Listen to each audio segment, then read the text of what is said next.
বাইয়াত ইসলামী ইতিহাসে একটা অপরিহার্য বিষয়। আমি আবার বলছি, ইসলাম এ বাইয়াতের গুরুত্ব শুধুমাত্র অপরিসীম নয়, ইসলামে বাইয়াত ফরজ। নবী, রাসূল এবং রাসূলের পরবর্তী মনোনীত স্থলাভিষিক্তের ওপর বেলায়েত এবং রেসালাতের যে ধারাটা বহমান থাকে, চলমান থাকে, তার উপর মানুষকে, সাধারণ মানুষকে বাইয়াত গ্রহণ করে তার দীক্ষা মেনে নেওয়াটাই ইসলামে ফরজ। যদি আপনারা ইসলামে থাকতে চান আর ইসলামে থাকতে না চাইলে সেটা ভিন্ন বিষয়। কারণ ইসলাম কখনো জোর জবরদস্তি করে না যে আমার কাছে বাইয়াত নিতেই হবে। পৃথিবীতে কোনো নবী, কোনো রাসূল, সুফি বললে আপনারা আবার ভিন্ন কিছু মনে করেন, তাই আমি নবী রাসূলই বলি। হ্যাঁ, আচ্ছা, পীর ফকির বললে আপনারা আবার ভিন্ন পথে নিজেদেরকে বলেন, এটা তো বেদাত, কোরআনে তো পীর ফকির নাই। তা আমি পীর ফকির বলবো না, আমি বলবো রাসূল। এবার তো কারো আপত্তি থাকার কথা নয়, রাইট? আচ্ছা, আমি কোরআনের ভাষা ধরেই আগাই। কোরআনুল কারীমের সূরা ফাতহার 10 নম্বর আয়াতে বলা হয়েছে। এখন আপনারা কোরআনের এই আয়াতকে তো কাটতে পারবেন না, তাহলে এই আয়াতকে কেটে ফেলবার জন্য আরেকটা কোরআনের আয়াত প্রয়োজন। আমাদের কাছে তো একমাত্র মহামান্য রব্বুল আলামিনের বাণী কোরআন ছাড়া তো আমাদের কাছে আর কোনো লিখিত এত বড় মহা সংবিধান নাই যেটার উপর আমরা অটুট বিশ্বাস স্থাপন করতে পারি, তাই না? তো আমাদের যা কিছুই নীতি নির্ধারণ, ধর্ম, কর্ম, ইবাদত, বন্দেগী, হালাল হারাম, কি করা যাবে কি করা যাবে না, সবটুকু তো কোরআনের উপরই ডিপেন্ডেন্ট, তাই না? আচ্ছা, সূরা ফাতহার 10 নম্বর আয়াতে মহামান্য রাসূল পাকের পাক জবান দিয়ে আমরা পাই, যাহারা রাসূলের হাতে বাইয়াত গ্রহণ করেছে তারা আল্লাহ পাকের হাতে বাইয়াত গ্রহণ করেছে, রাসূল পাকের হাতই আল্লাহ পাকের হাত। এটা একটা নীতি নির্ধারণী একটা আয়াত। এটা কোনো নফল ইবাদত নয়, এটা কোনো ওয়াজিব নয়, এটা ফরজ। কারণ হচ্ছে রেসালাত এবং বেলায়েতের ধারা কোনোদিন বন্ধ হয় না। সূরা আহজাবের 40 নম্বর আয়াতে মহামান্য রব্বুল আলামিন বলছেন, খতামান নবিয়িন। এই খতম শব্দটা নবুয়তের আগে আমরা পাই। তাই আমরা কখনোই বলবো না যে নবুয়ত চলমান, যুগে যুগে নবী আসবেন, এটা আমরা কখনোই বলবো না। কারণ আমরা নিজেরাই বিশ্বাস করি যে নবুয়ত খতম হয়ে গিয়েছে। নবী রূপে কোনো মহাপুরুষ আসবেন না, ক্লিয়ার? নবী নাম ধারণ করে কোনো মহাপুরুষ আসবেন না। যে মহাপুরুষটা আসবেন তিনি নিজেকে নবী বলতে পারবেন না আর, সূরা আহজাবের 40 নম্বর আয়াত অনুযায়ী। কিন্তু অত্যন্ত সূক্ষ্ম গবেষণার বিষয় হচ্ছে এটাই যে ওই সূরা আহজাবের 40 নম্বর আয়াতে খতামুন নবিয়িন এর পাশাপাশি খতামান রাসূল কথাটা নাই। শুধু ওই সূরার ওই আয়াতেই নয়, উপরন্তু কোরআনুল কারীমের যে কতগুলো আয়াত আছে সবগুলো আয়াত তন্ন তন্ন করে খুঁজেও আপনারা খাতামান রসুল কথাটা পাবেন না, বা রসুল বা রেসালাতের আগে এই খাতামান এই ট্যাগটুকু আপনারা পাবেন না।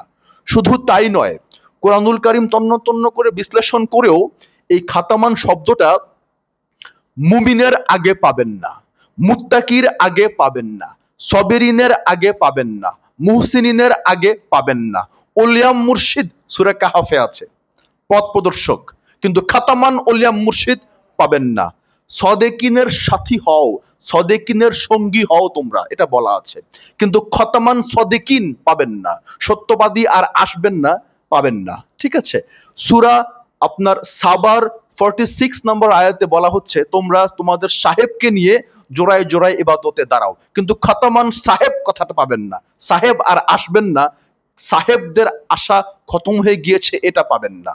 ঠিক আছে, জুলকার নাইন তার মহাপরাক্রমশালী শক্তি দিয়ে অপঘাতের বিরুদ্ধে যুদ্ধ করে সত্যের বিজয় ছিনিয়ে আনেন, কিন্তু খাতামান জুলকার নাইন কোরআনে পাবেন না।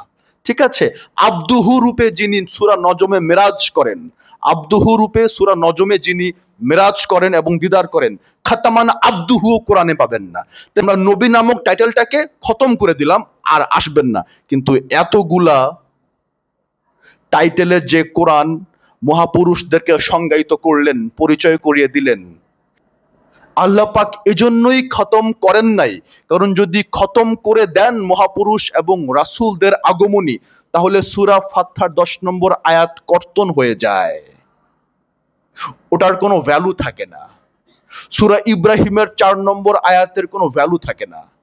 যে প্রত্যেক জাতিতে, প্রত্যেক কওমে, প্রত্যেক উম্মতের মধ্যে আমি রাসূল প্রেরণ করি, নবী নয়, তাদের নিজস্ব ভাষায় আমার নিদর্শনসমূহ প্রকাশ করে যাবার জন্য।